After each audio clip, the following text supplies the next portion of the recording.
Are you ready?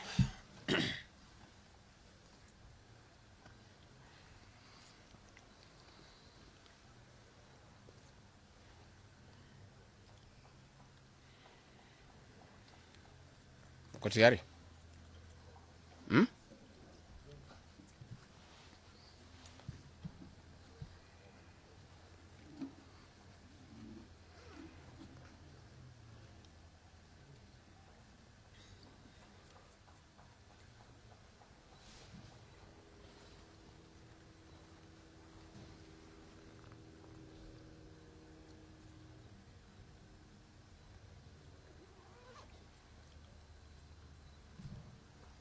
Muko tayari? Thank you. Dear Kenyans, you are all aware of the political developments in our country. We are standing at a point of economic, political, and social nosedive as a nation. As a country, we, the people of Kenya, are being treated by William Ruto as less Kenyans at any given moment. Driven by the resolve for a better Kenya and patriotism, I have heard a call from the people of Kenya to speak into the matters that are of concern to them and all of us for our common good. On the 7th of July 2025, during the 35th anniversary of Sabasaba, Kenyans from all walks of life led by Gen Zs, and armed and peaceful, went to the streets. This is not the first demonstration that has happened in Kenya this year where lives have been lost and property destroyed. Unbeknown to these peaceful demonstrators, the tired regime of Ruto had a well-organized state-sponsored militia in cohort with the police and other state security agencies to maim, kill and destroy property and blame it on the Kikuyu community and specific leaders who are perceived unfriendly to this killer regime. This targeted profiling of the Kikuyu community and destruction of their specific business is an economic sabotage not new to the narrative of William Ruto. On the 30th day, these state-sponsored militia, under instructions and guidance from the police, were dropped in different places in the country, and mostly in the Mount Kenya region and other regions not perceived friendly to the government. They were strategically dropped past midnight, and then roadblocks were placed by the police while others was dropped early in the morning. The militia were procured by Ruto, governors and MPs allied to him. These regions include Nairobi, Kiambu, Kajiado, Kisii, Nyeri, Murang'a, Kiambu, Kirinyaga, Meru, Nyandarua, Kajiado, Kitengela, Ongata-Rongai, Machakos, Embu, and in Wote. They had clear instructions to loot and destroy specific properties under police supervision. A killer squad of 101 that works under the Director General of the National Intelligence Service, Nuruddin Haji, was armed with assault rifles and drove in a convoy of unmarked Subarus, shooting and killing innocent protesters aimlessly in the streets and estates. This squad in Subarus, hooded and masked against court orders, are disguising themselves as DCI's officers, yet we know they are not. In fact, I would like to clarify that the National Intelligence Service has procured Subarus to give an impression that this killer gang is from the DCI. The truth of the matter is that this has nothing to do with the DCI. This is the National Intelligence Service. And this squad of 101 people was formed when I was still in government. Officers were recruited from the Administration Police Unit for special training by NIS on abductions, killings, and cover-up. And this is a squad that is killing the people of Kenya. The killings and the business destruction pattern point to William Ruto's ethnic profiling narrative, which he is a master with no rival. With a close coordination of PS Interior Raymond Omolo, this narrative was boosted online by state bloggers to spin the narrative. The Cabinet Secretary Kipchumba Murkomen's public to shoot to kill order, coupled with assurances to police officers that the government will not cooperate with the investigators in police conduct has emboldened security forces. Police officers are now on record threatening citizens who are in their homes, boasting of their license to kill, acting with a confidence that can only come from the highest echelons of power. Mr. Mukomen's admission that these are not just instructions from him but orders from above removes any ambiguity about where responsibility lies. It will be recalled that in the run-up to the 2007 general election and its aftermath, the narrative of 41 against 1 was a masterpiece of William Ruto. The target was profiling Kikuyus against the rest of the country. To a large extent, he succeeded, and every Kenyan knows what happened, and it is also fresh in his mind of the ICC ordeal still hanging on the neck of William Ruto today. We remind William Ruto that his ICC cases are not yet over. They have been posed after witnesses disappeared, and what he is pretending over are crimes under the Rome Statute.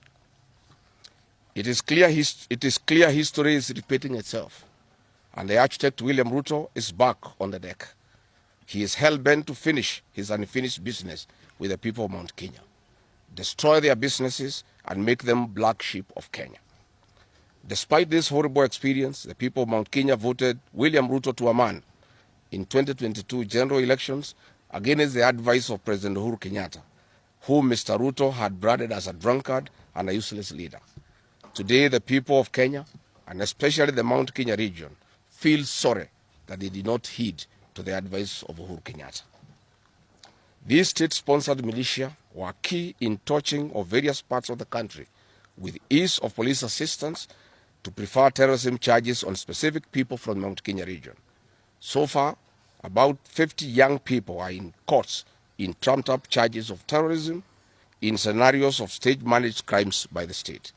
Again, this is a clear onslaught on the Kikuyu nation. A case in point, when a police station in Mawego in Homa Bay County was torched, the suspects for that particular crime have been charged with arson. But when a police station is alleged to have been torched in Kiambu, suspects from the Kikuyu nation are charged with terrorism charges. This is serious ethnic profiling. Last night, in Juja and Kirinyaga, these state-sponsored militia invaded various businesses. Luckily, in Kirinyaga, after Wananchi went to Sagana police station and they refused to act, saying they had orders from above not to interfere, the people organized themselves and repulsed the militia. Mr. Ruto's ethnic profiling has led to the destruction of the foreign properties belonging to the people of Mount Kenya. Maguna supermarkets in Meru, Kahawa West, and Murang'a.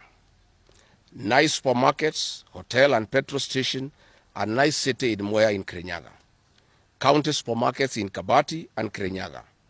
Power Star supermarkets, Quick Mart supermarkets in Eastern Bypass, Shell and Total Mini markets in Roiro, Chill Post Hotel in Gong, Boju Shop in Keserian, Homegrown Supermarket, among others, and the Family Bank in Kahawa and Roiro.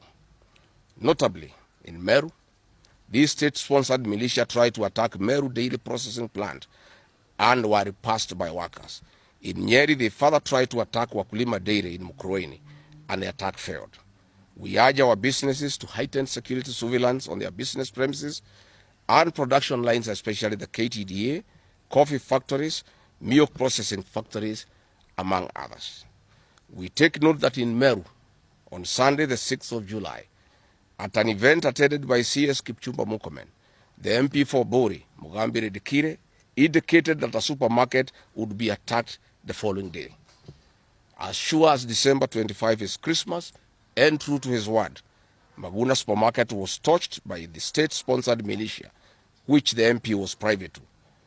Why hasn't Mugambire Dikire been arrested? How did he know that a supermarket would be attacked? This is selective justice. The evidence that these militias are state-sponsored is plain for all to see. Videos circulating widely show police officers not merely failing to intervene, but actively transporting armed groups who proceed to unleash destruction with apparent impunity. Uniformed officers have been seen standing guard as these groups rampage. Their inaction and a stark contrast to strong statements being made by government. In Nyeri, journalists were attacked by these militias in the presence of the police. It is well documented. This is a clear indicator that Ruto is working with governors and MPs allied to him to destroy businesses owned by the Kikuyu, the Meru, and the Embu, and blame it on people who don't support his administration. This is a tactic that was used by the colonialists with collaborators who searched earth policy and torched buildings and businesses and blamed it on the Mau Mau. This divide and rule tactic will not work, Mr. Ruto. We know that in Meru, they want to use this mayhem to blame Thika Linturi. In Embu, they have already blamed Mkunji Gitonga. In Kitengela, Iron Gong, they want to target Senator Seki and MP Onesmus Ngogoyo. In Nyeri, they are trying to haunt Honorable Kagusha. And in Kirinyaga, they are targeting Senator Murango. We want to remind President Ruto that it is not the Kikuyus who want him out of office. It is the entire people of Kenya. Kenyans are suffering equally across the country. That is why Kenyans have said, if you, Mr. William Ruto, believe that it is the Kikuyus who want you out, then all Kenyans are Kikuyus.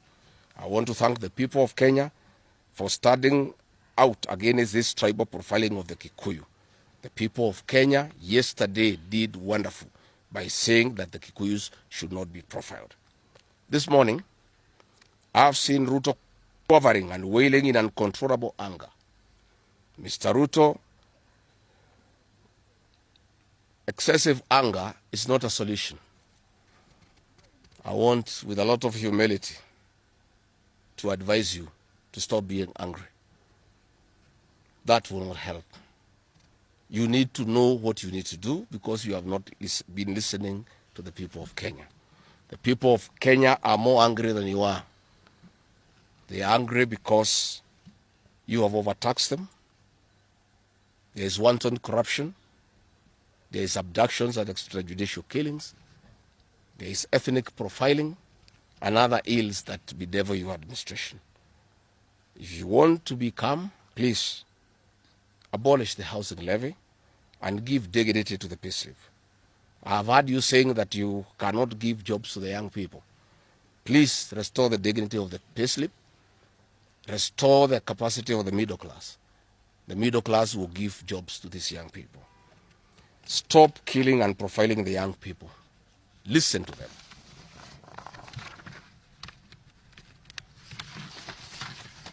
Stop abductions and extrajudicial killings. Abolish, disband the killer squad of 101 officers at Anothersecret. Give hustlers the jobs that you promised them. Mr. William Ruto, you are the one who promised. You cannot cry today that you have no solution, saying that other presidents have not been able to do it. You are the one who promised these young people.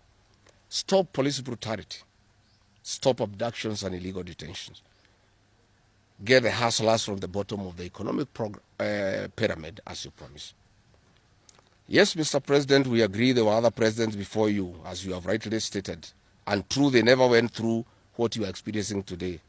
May it please you to know that the reason why Kenyans rarely had problems with them, Mwai Kibaki and Uhuru Kenyatta were guided by the Constitution and the rule of law. They did not capture our constitutional institutions to work for them instead of working for Kenyans. They never killed children. They never attempted to build churches in State House. They never organized militias to destroy people's property and kill them. That is why you have a problem. And we also want to remind you that Mwai Kibaki had a difficult time from you, William Ruto. Videos are everywhere. You cannot say that Mwai Kibaki did not face resistance. It's on record that you gave hell to President Kenyatta for 5 years. So it is hypocritical for you to allege that Mwai Kibaki and Uhuru Kenyatta had a very easy time. Most of the problems Mwai Kibaki and Uhuru Kenyatta had came from yourself, and it's on record. We want to advise you that the one-term movement is not getting you out of power outside the Constitution.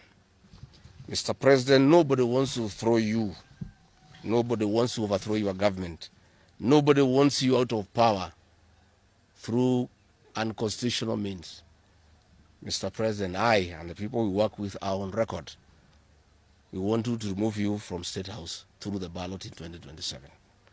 This narrative you are creating that there is an attempt to overthrow your government is for you to have the opportunity to use the Terrorism Act to profile communities and to persecute leaders who are opposed to your administration.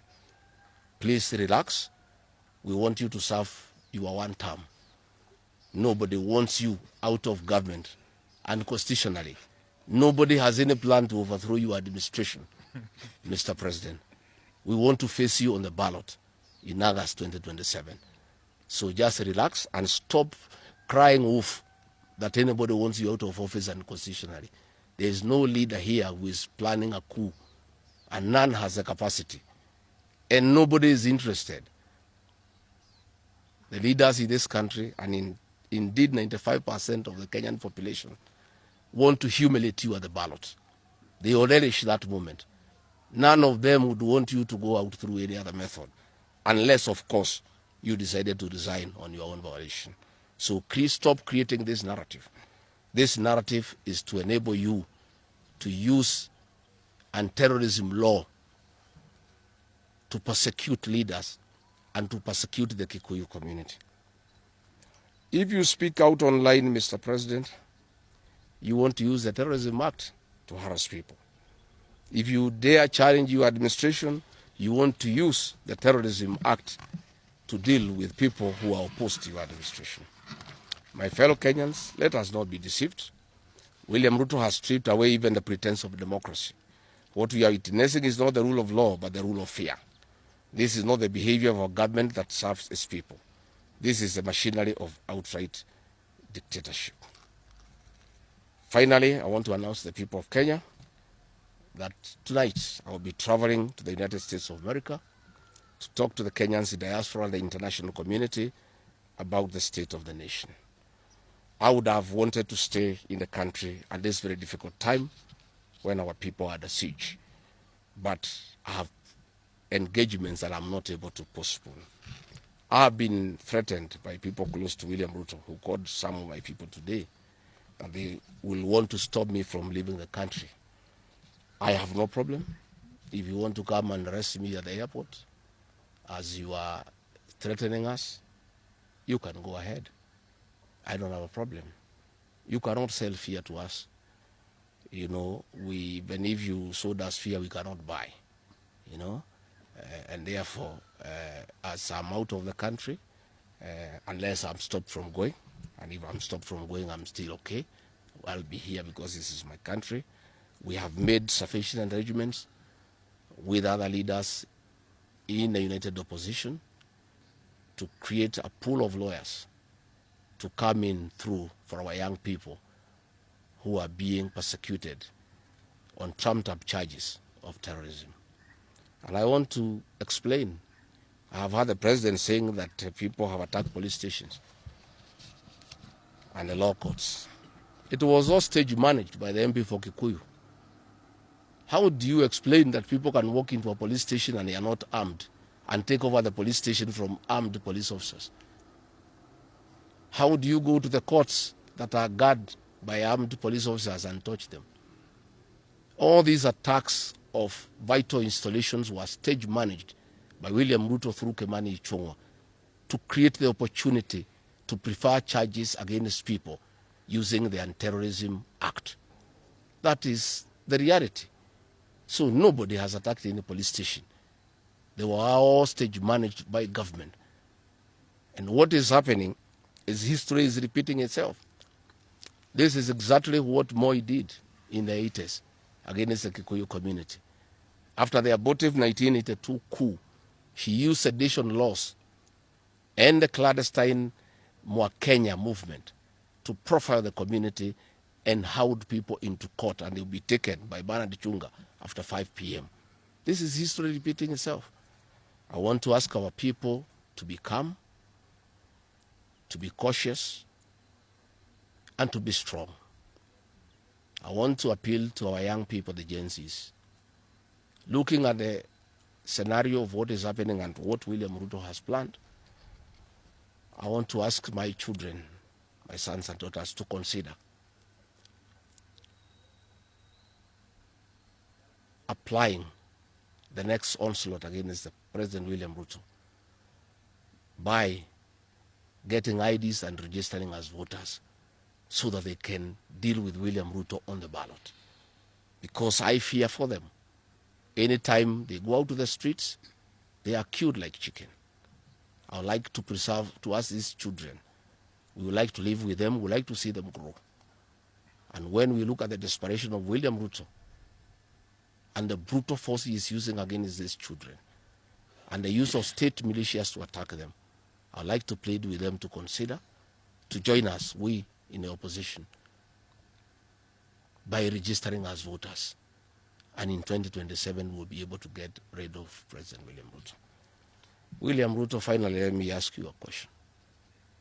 The Kikuyu nation, the Mount Kenya people, you call tribalists every day.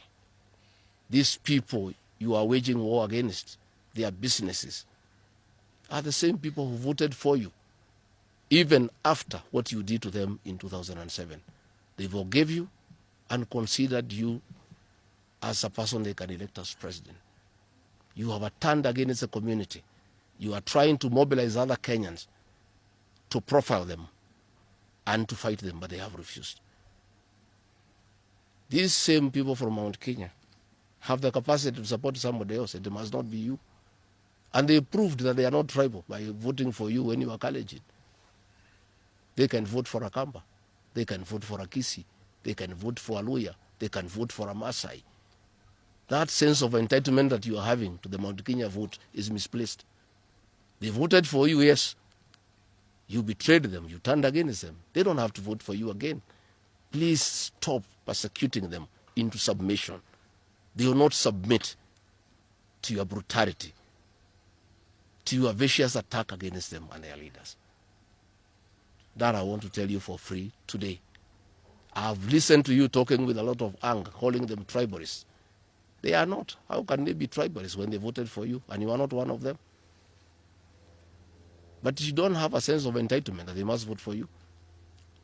You know what you have done to them and why they have reacted the way they have.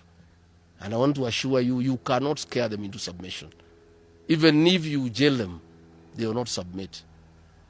These are seasoned descendants of the freedom fighters, and they cannot be intimidated. So let me encourage my leaders here as I go away to remain strong, to remain focused, and to speak for the people of Kenya.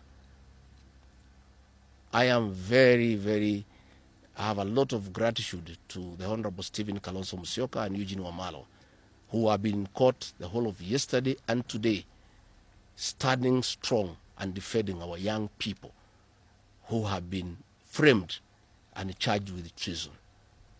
For those two leaders, I want to give them the gratitude of my community and our leadership. They have come through for a community when it's under siege, and we are indeed very, very grateful. I want to ask our leaders here to be vigilant and to continue speaking out to the people of Kenya. Should the situation get out of hand and I need to cut my trip short and come back to join the other leaders in defending our people and speaking for them, I will gladly do so. Thank you very much. That's comprehensive. I don't think iko maswali hata kidogo. Labda ile watu ya Kameme iko Nairobi.